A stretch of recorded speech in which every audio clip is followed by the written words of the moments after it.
Udah menunggu. Saya lanjut lagi ke pertemuan ke-15. Materinya,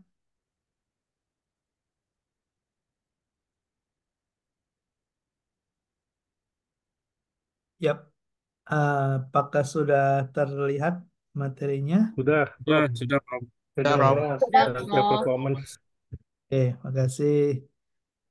Ini sudah saya rekam belum ya? Yang ini ya? Belum, Prof. Oh, belum ya? Belum merah. Iya. Baik, baik, baik. Saya rekam dulu. Oke, recording.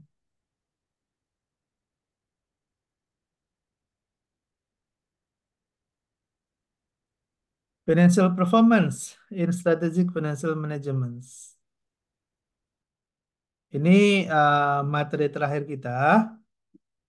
Bagaimana kita ingin membaca dan mengetahui tentang kinerja keuangan ya di dalam perusahaan. Oh, kok ini belum saya translate ya. Oke, yang pertama kita ingin mengetahui tentang kinerja keuangan ya, memahami tentang kinerja keuangan. Ya, kinerja keuangan ini hal yang sangat kritis ya untuk kita jadikan sebagai salah satu alat bagi kita untuk mengetahui apakah perusahaan dalam kondisi yang sehat atau sebaliknya gitu. Tadi kita sudah sempat bahas ya di dalam uh, tema sebelumnya tentang misalnya profitability, efisiensi gitu ya, potensi pertumbuhan misalnya. Itu beberapa indikator yang digunakan untuk mengetahui performance atau kinerja suatu perusahaan gitu. Nah, mungkin ada yang masih asing, saya coba untuk mengingatkan kembali. Ada beberapa istilah penting yang sering digunakan di dalam literasi keuangan gitu ya. Misalnya bicara tentang profitability. Profitability itu apa sih? Atau bahasa Indonesia profitabilitas gitu ya.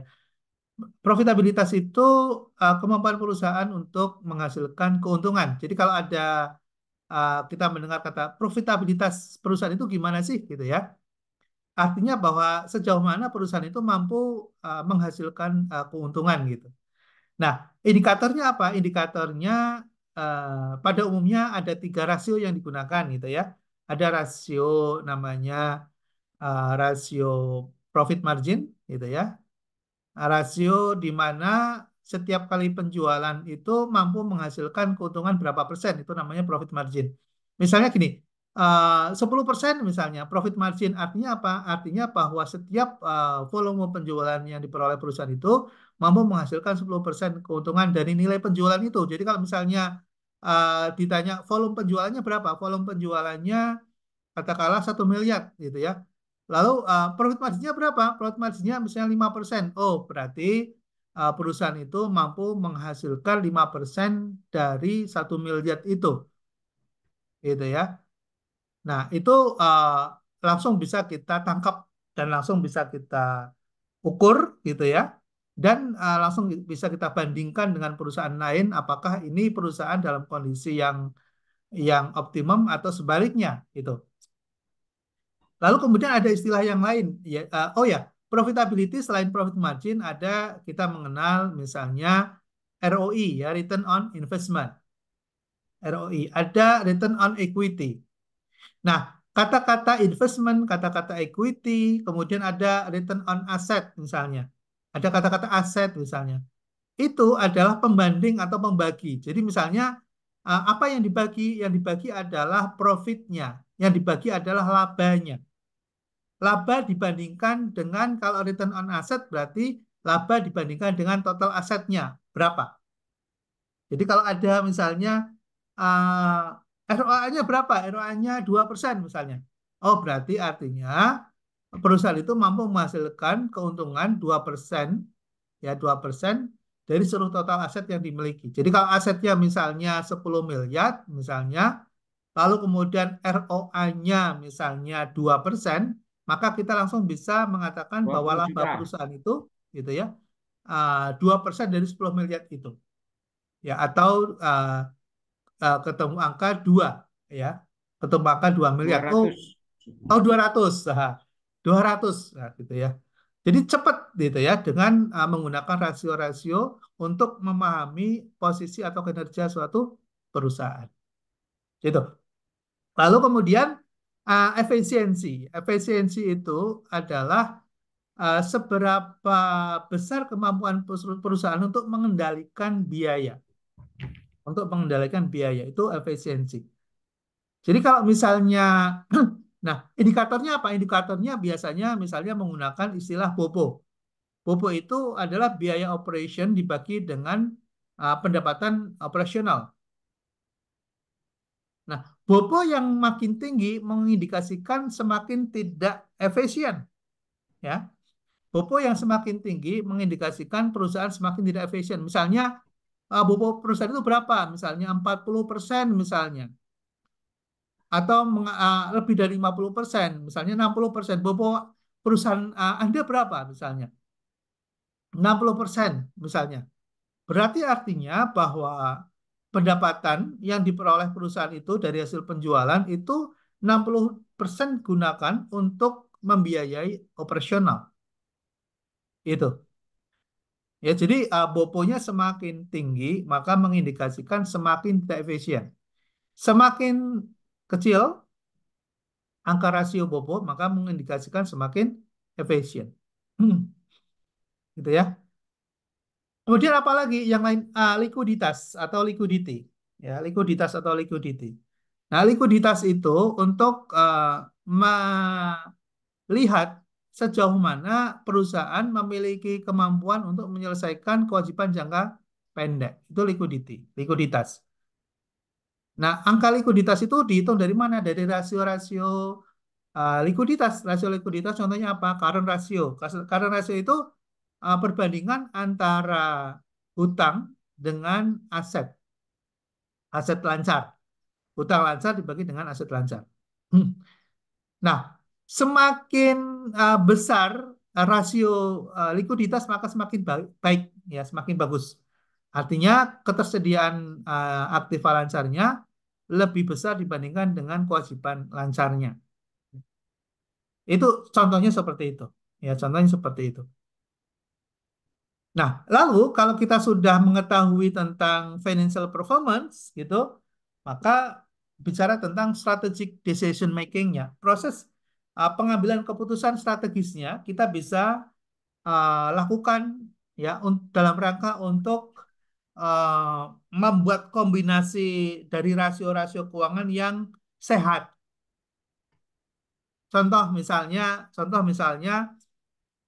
di situ mengatakan bahwa analyzing financial performance helps inform strategic financial management decision, such as resource allocation. Jadi melakukan alokasi sumber daya dalam rangka untuk meningkatkan misalnya profitability, misalnya untuk meningkatkan tingkat keuntungan perusahaan, maka lakukanlah resource allocation, ya membuat alokasi sumber daya yang lebih produktif. Contoh misalnya di dalam struktur keuangan perusahaan misalnya lebih banyak di portofolionya ada di fixed asset misalnya, ada di aset tetap.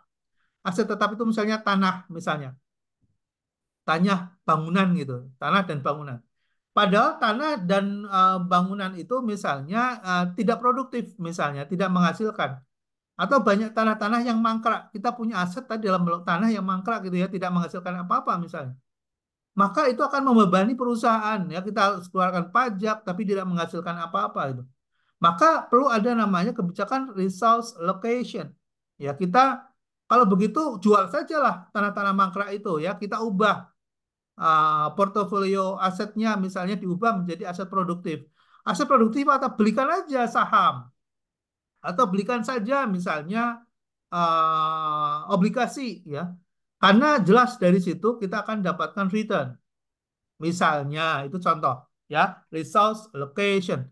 Kemudian bikin investment planning, kemudian risk management.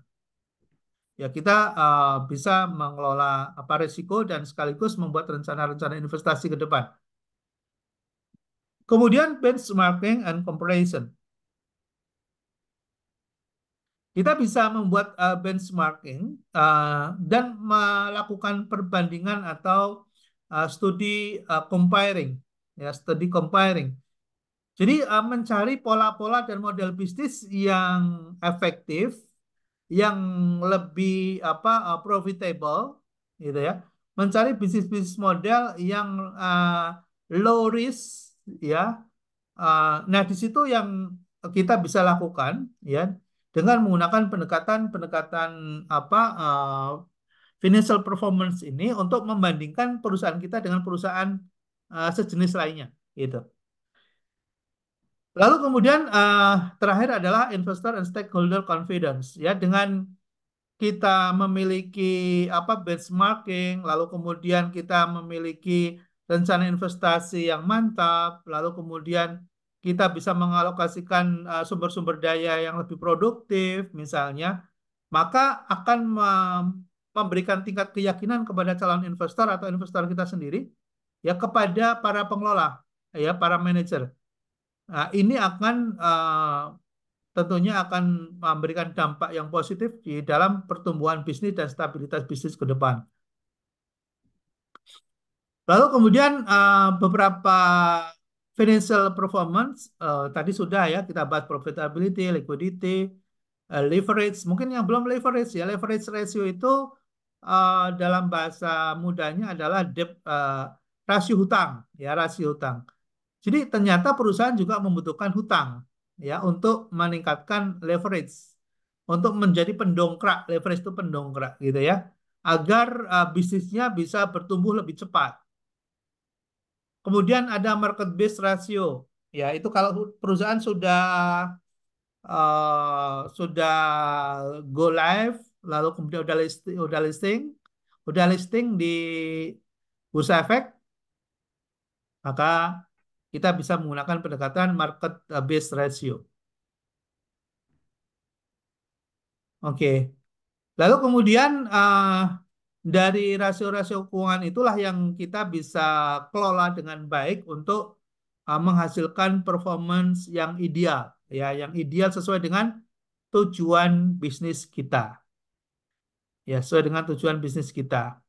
Misalnya pada saatnya kita bisa membuat financial performance benchmarking tadi yang seperti kita sudah. Kalau kita bandingkan dengan industri sejenis yang lain, kita akan bisa menilai perusahaan kita itu sudah kondisi yang well perform atau sebaliknya, gitu, ya. Nanti kita lihat terus profit margin kita seperti apa, kemudian net profit margin kita, return on assetnya seperti apa, return on equity kita seperti apa. Kita bisa bandingkan dengan para kompetitor kita. Lalu untuk meningkatkan financial performance, maka kita bisa melakukan beberapa strategi, yaitu cost optimization, ya, cost optimization, ya, cost optimization. Kita bisa mengidentifikasi mana biaya-biaya yang bisa kita kendalikan dan bisa kita tekan, gitu ya. Kemudian revenue growth strategies, kita bisa meningkatkan pertumbuhan pendapatan. Ya, gimana cara meningkatkan pertumbuhan pendapatan? Itu bisa dilakukan dengan berbagai strategi dan mengeksekusi. Sebagai contoh, misalnya masuki pasar baru, ya, such as expanding into new markets, introducing new product. Kita bisa mengenalkan produk baru atau jasa-jasa baru yang bisa menjadi titik-titik pertumbuhan bisnis kita, ya. Improving pricing and packaging, kita bisa mengembangkan harga yang lebih menarik, ya, dengan berbagai strategik harga, gitu ya. Kemudian packaging yang menarik, ya, itu juga bisa mendorong pertumbuhan revenue kita. Lalu kemudian working capital management, manajemen modal kerja, ya. Ini penting, kita sudah pelajari, ya, di dalam mata materi sebelumnya tentang manajemen modal kerja. Lalu kemudian operational efficiency, ya, kita melakukan efisiensi di operational kita. Misalnya menggunakan teknologi baru ya sehingga biaya operasional kita menjadi kita tekan, lebih banyak menggunakan teknologi dibandingkan menggunakan orang, misalnya sebagai sebuah kebijakan dalam rangka untuk reduce waste, ya misalnya gitu ya. Walaupun ini bisa bertentangan gitu ya dengan apa humanity approach gitu. Lalu financial reporting and analytics, yaitu terakhir adalah gimana kita menganalisa laporan keuangan kita dan kemudian menghasilkan improvement-improvement untuk strategi berikutnya. Ya, eh terakhir adalah oh ya ini linkage financial and non-financial performance. Kita bisa melakukan analisa melalui sebuah pengukuran antara indikator keuangan dan non keuangan. Ya, ini bisa kita kembangkan lebih lanjut ya pada mungkin kesempatan yang lain. Kemudian financial performance reporting di dalam laporan keuangan kita, ya dalam laporan keuangan kinerja kita, biasanya terbatasi oleh waktu, ya. Kemudian transparansi apakah semua harus dilaporkan atau tidak, ini juga perlu menjadi kebijakan tersendiri oleh perusahaan. Ya, jangan sampai juga rahasia perusahaan semua terekspos keluar, itu juga kurang bijak juga. Clear and concise visualization, kemudian tailor insight. Kita juga bisa ngambil beberapa poin yang penting untuk stakeholder ya. Jadi tidak semua laporan keuangan itu akan terekspos tadi ya, karena kita bisa munculkan sesuai dengan kebutuhan. Ya, benchmarking and trend analysis di dalam laporan keuangan juga muncul mestinya trend analysis.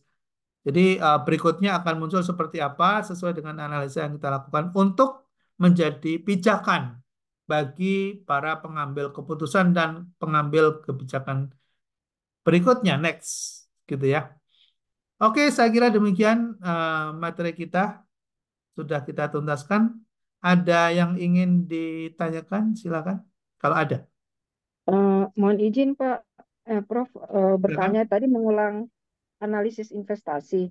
Apakah dari semua analisis investasi yang dijelaskan oleh Prof sebelumnya itu ada 5, fundamental, technical, portfolio, sensitivitas, dan skenario.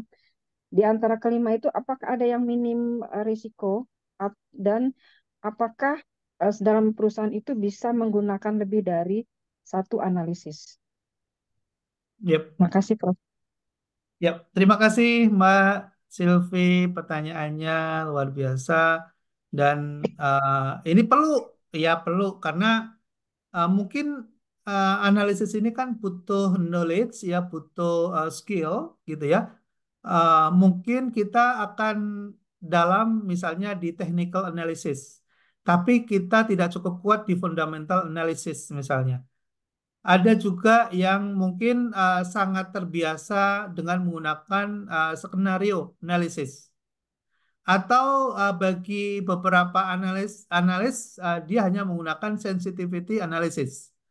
Jadi memang tidak bisa perfect ya, tidak bisa sempurna gitu. Ya, tapi ketika ditanya minimal analis apa yang dibutuhkan ketika kita ingin memberikan sebuah rekomendasi kepada para pengambil keputusan untuk mengambil keputusan yang wise gitu, yang bijak gitu. Nah, menurut hemat saya, yang sering digunakan minimal, ya minimal itu dua minimal. Yaitu apa? Fundamental analysis dan technical analysis. Itu minimal dua itu.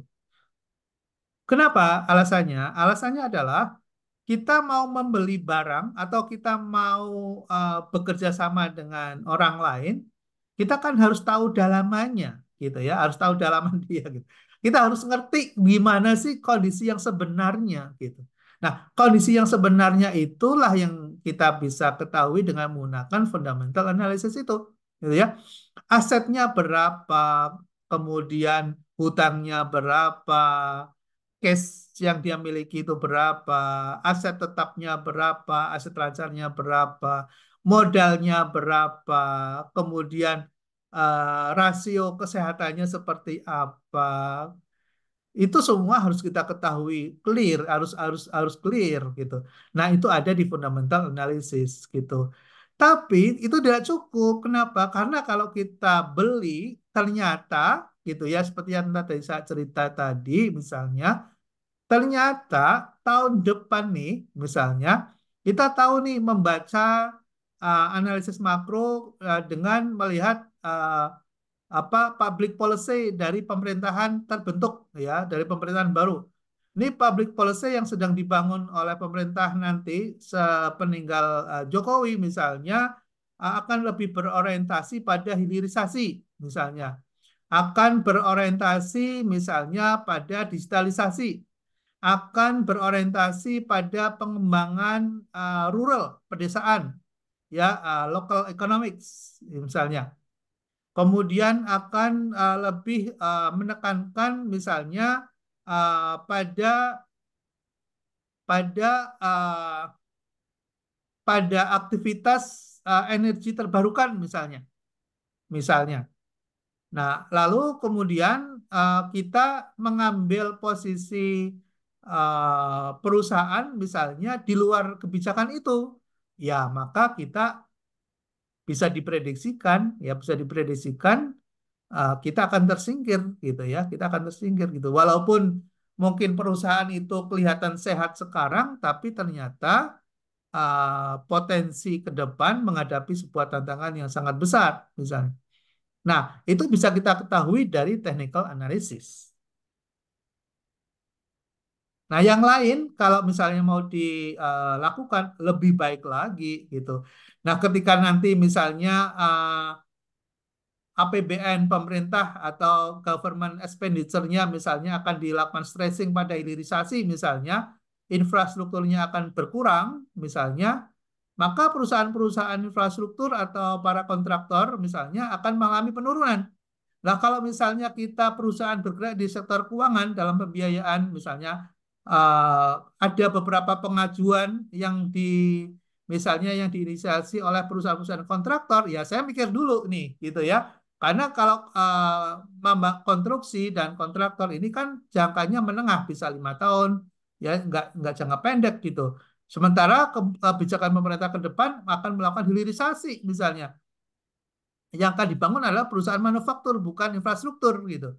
Nah, kalau itu kemudian kita nggak paham di situ, lalu kemudian kita investasi terlalu besar di sektor yang tidak apa namanya, yang tidak menjadi kebijakan pemerintah ke depan, ya kita akan bermasalah, menghadapi masalah besar gitu. Nah, lalu kemudian kalau di analisis sensitivity tinggal kita hitung aja. Misalnya, ini kalau ada perubahan penjualan sekian persen, nanti akan berdampak sekian. Nah, itu akan semakin sempurna analisa kita dan akan memberikan manfaat yang besar ya untuk memberikan rekomendasi kepada pengambil kebijakan. Mbak Silvi, Terima kasih, Prof. Sudah jelas sekarang, Alhamdulillah. sama. Terima kasih. Ada lagi yang mau ditanyakan? Oke, kalau tidak ada, kita cukupkan sampai di sini. Terima kasih atas atensinya. Eh, Boleh dibuka Buka foto. kameranya, Iya, foto foto Prof. dulu. Jangan-jangan ada yang sedang bubuk nih. Wah, ternyata semua aktif ya. Ini Mbak Kiki aja yang lagi di jalan Iya, monitor sambil terus. dengerin, Prof. Makasih. Tangan. Hati-hati. Ada Mbak Ya, Destia lagi monitor kah, Mbak Destia? Ini Mas Bob biasanya aktif nih, tanya nih Mas Bob mau kelihatan, Mas Bob lagi di mana nih, Mas Bob? Oke ya, saya hitung 1, 2, 3. Oke, terima kasih semuanya. Oke, Assalamualaikum. makasih makasih, semua, Prof. Prof. Makasih, Terima Prof. kasih, Terima kasih, Prof. Prof. Ya, Assalamualaikum. Assalamualaikum. Sehat Warahmatullahi terus. wabarakatuh. Terima Selamat kasih. Makasih, Bro. Terima kasih. Kasih, Bro.